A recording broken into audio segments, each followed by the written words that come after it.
Garden Grove is a community of more than 175,000 diverse people from different cultures and religions. Somehow, we all manage to get along and make this community thrive. Now, a new challenge could make us even better. Hey, good. Beginning this year, Garden Grove will change the way it chooses its city council members.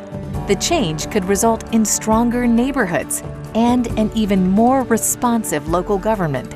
But it won't happen without a lot of work. Historically, Garden Grove's city council members and mayor have been elected at large. That means each of those leaders represents the entire city.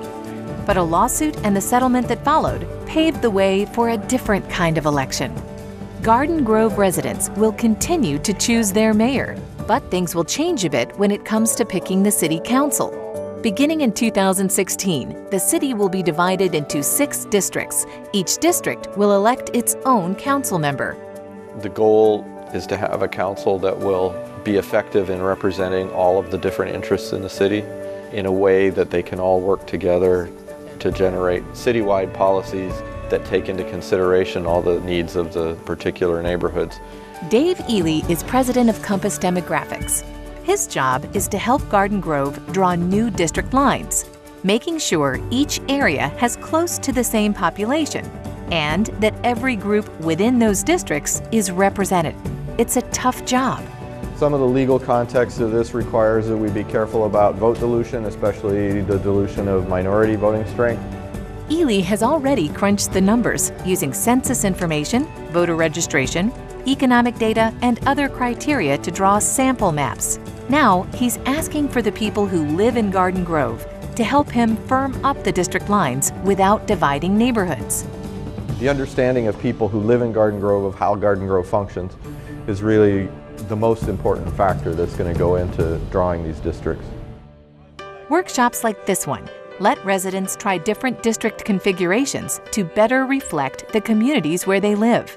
It's not as easy as just taking a map and drawing a line in different sections. There's a science to it, and I'm kind of glad that I'm not that scientist. There's demographic, voting population, age, ethnicity, socioeconomical issues. There's a lot of things that factor into it. Once all those factors are sorted out, City Council will have several maps to choose from.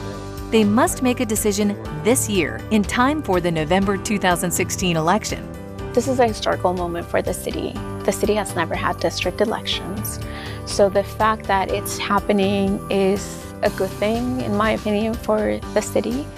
In many ways, the new system will work like the federal government. Every state elects its own representatives. They go to Washington, D.C. to do the business of all Americans, making sure that the voices of their constituents are heard. All of us have a voice in electing our president, and in Garden Grove, every citizen will continue to vote for our mayor. What about this box right here? But to draw fair and equal districts depends on community input, and public hearings are taking place, giving everyone a chance to have a say before City Council finalizes the district lines. I think it's a great thing that Garden Grove decided to go this route and to actually get the people's voice, if you will. It's a new way of doing things, but it's another way that Garden Grove is evolving to meet the needs of all who live here. As a Garden Grove resident, I feel that change can be good for the community. I'm glad that the people were able to have some input in this process, and I believe the city's future looks bright.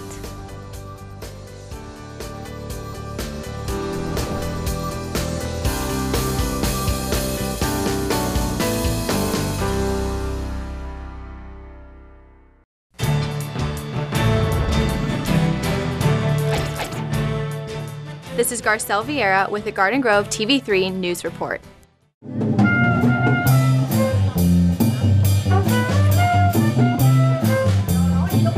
The H. Lewis Lake Senior Center celebrated its 40th anniversary in style.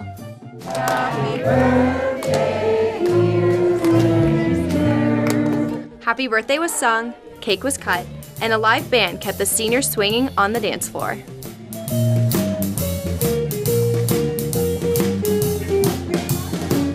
Our seniors love dancing.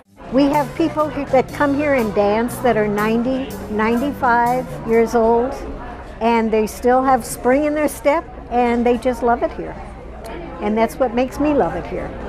Since 1976, the center has served as a social spot for seniors. It's a great social atmosphere for them to enjoy and make new friendships. Well, it's a place for people to come and mingle and just kind of network with each other. And we have had a really good influx of all ethnicities. If a picture is worth 1,000 words, the photo mosaic unveiled at the party must be worth 1,000,000. Many members' special moments will be remembered for a very long time. The mosaic is made out of 2,400 pictures of just senior activities that have taken place here at the Senior Center. Swing and explode up on the toes.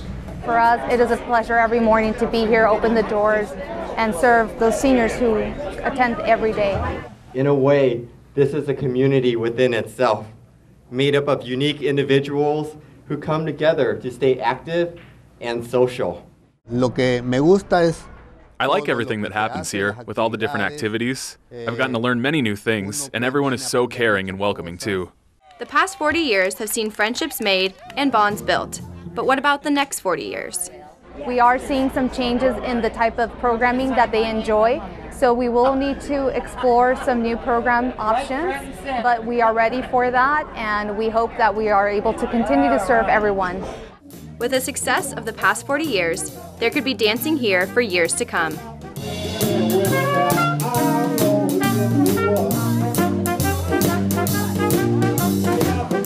And now, Kelly Moody has more. There we go! Celebratory screams for the grand opening of the Great Wolf Lodge, Southern California, that's been 9 years in the making. After breaking ground in May of 2014, it has finally made its splash in the Grove District Anaheim Resort on Harbor Boulevard, and with it comes wilderness-themed activities and rooms, and of course, a 105,000 square foot water park using 97% reclaimed water. We're a completely indoor water park hotel, so 365 days a year, it's 84 degrees. You're guaranteed just an incredible experience for the entire family. This is the ultimate family destination. Some guests like Peyton have already had the chance to explore. There's 1,000 slides and it's really fun.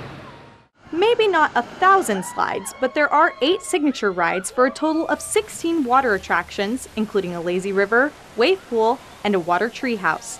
Peyton has already decided the Wolf Rider Wipeout is his favorite. So you get to go on boards and go on the water and see if you can stay up on the board long enough, and I like falling off of it. Developers share that there's enough water here to fill an Olympic-sized pool. And if you're tired of swimming, you can always take your MagiQuest Magic Wand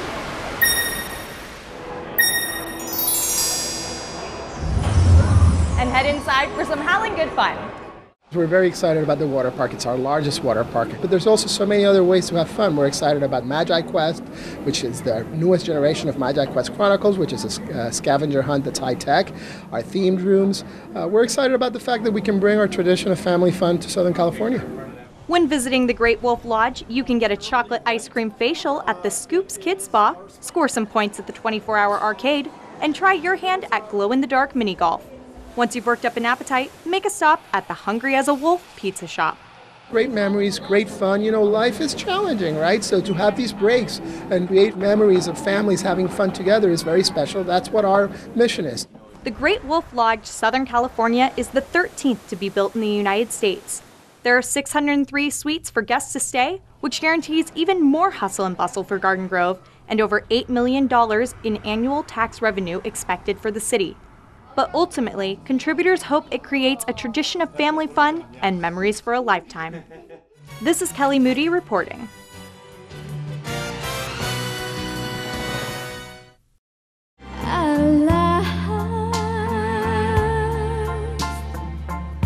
The skies above are blue. Are you the next voice of Garden Grove? The search is on to find high school students who can sing. You might already be in the choir at your school, or maybe you're a football player who has a hidden talent for singing. Whether your favorite music is rock, pop, country, or the blues, this is your chance. Auditions will be held on April 13th and June 27th. You don't have to be the next American Idol. Anyone can try out, as long as you're a high school student in the Garden Grove Unified School District or attend a high school in Garden Grove. 20 contestants will be chosen. If that's you, the community will get to hear your voice during the Garden Grove Community Foundation's free summer concert series. The concerts will be held at Eastgate Park in July and August. We're looking for people with confidence, who have performance ability, who have stage presence, rhythm, and they just want the chance to get up and sing. Winners will be chosen throughout the summer and move on to a finals round. To make it worth your while, the lucky winner in the finals will win a $500 cash prize plus $500 for their school's choir program. To sign up for an audition, call 714-741-5280 by May 31st. Don't wait, sign up today.